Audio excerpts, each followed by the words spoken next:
From the days of printed newspapers to the fast-moving digital world we live in now, what challenges does the journalism industry face, and where is it going? I'm Mikael, and this is what I learned today.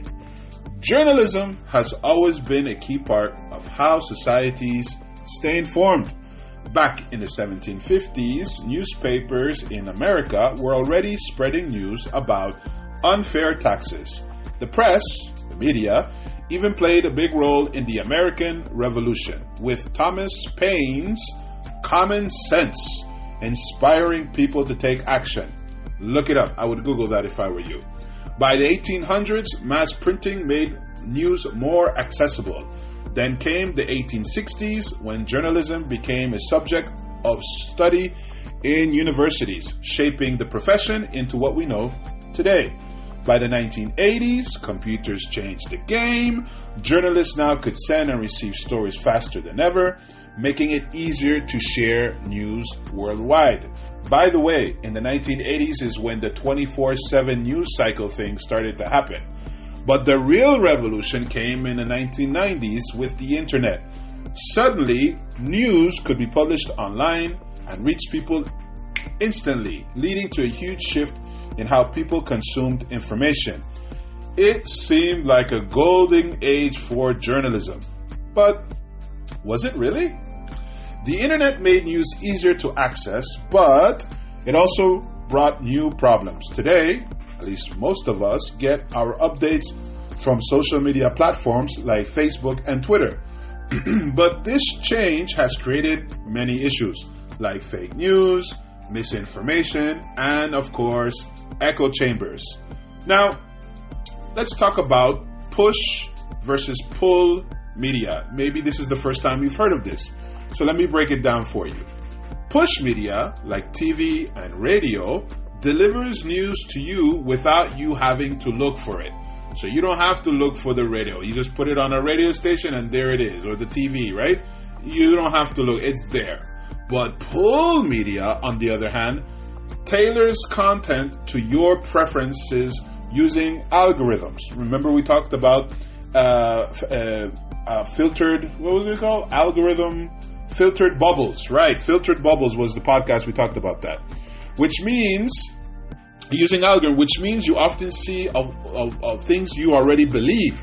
Remember we talked about reinforcing biases rather than opening your perspectives. One big issue, many people don't fact check what they read.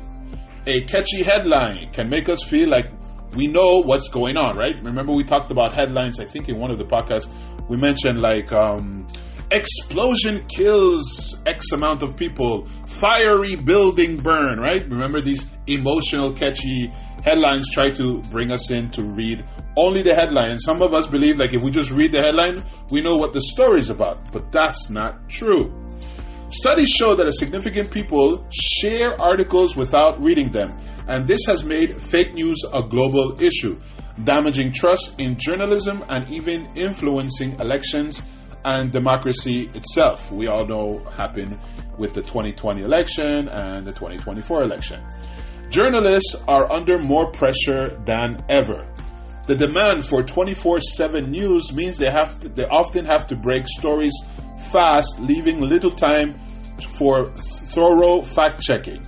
Mistakes can spread rapidly and lead to public backlash, like when the wrong person was falsely identified in the Boston Marathon bombing.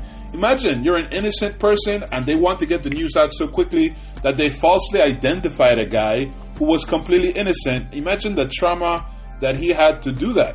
And by the time they corrected the information, as you know, because you've listened to all the podcasts, you know that fake news travels at least 6 times faster than real news. And when you correct it, by the time you've corrected it, the misinformation has already spread like crazy.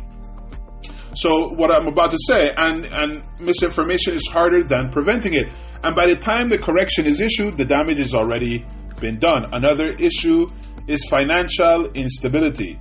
Many traditional news outlets are struggling as advertising revenue changes to tech companies like Google and Facebook. This has led to budget cuts, layoffs, and in some cases, closures of entire news organizations. With fewer resources, journalists have to do more with less, sacrificing in-depth and investigational work in favor of quick, shareable content.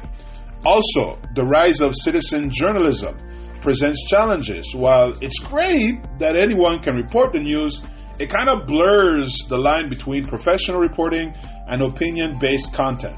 Without journalistic training, misinformation can spread just as fast as real news. And this is the third time I mention it because it's important that you understand fake news travels faster than real news, making it hard to separate fact from fiction.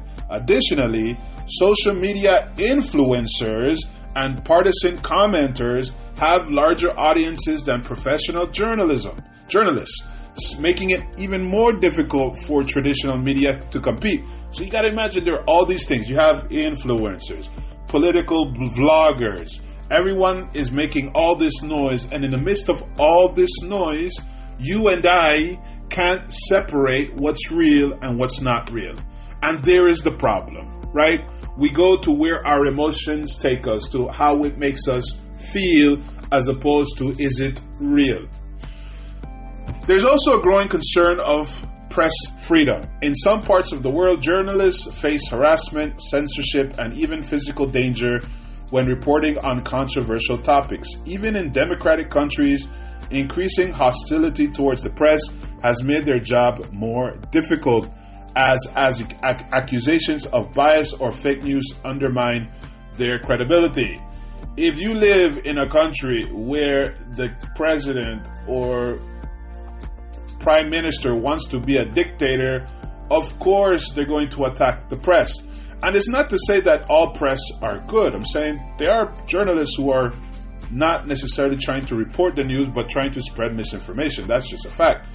But on the whole, I believe most journalists are trying to do a good job in fact-checking. But like I said, if you live in a country where the president or the prime minister or whoever wants to be a king, the best way to do that is to eliminate the fourth estate. In the United States, it's called the fourth estate because journalism is what keeps integrity, right? What keeps everyone honest, because eventually they'll find out.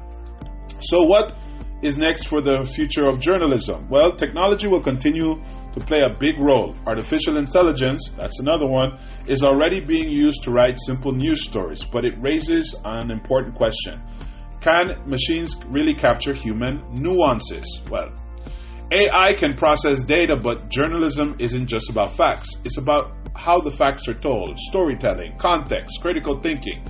We're also seeing the rise of VR, if you don't know what that is, virtual reality, and AR, augmented reality, in news. Imagine, so you put on this headset or glasses, and imagine there's a current news event happening, and you get to experience it in real time.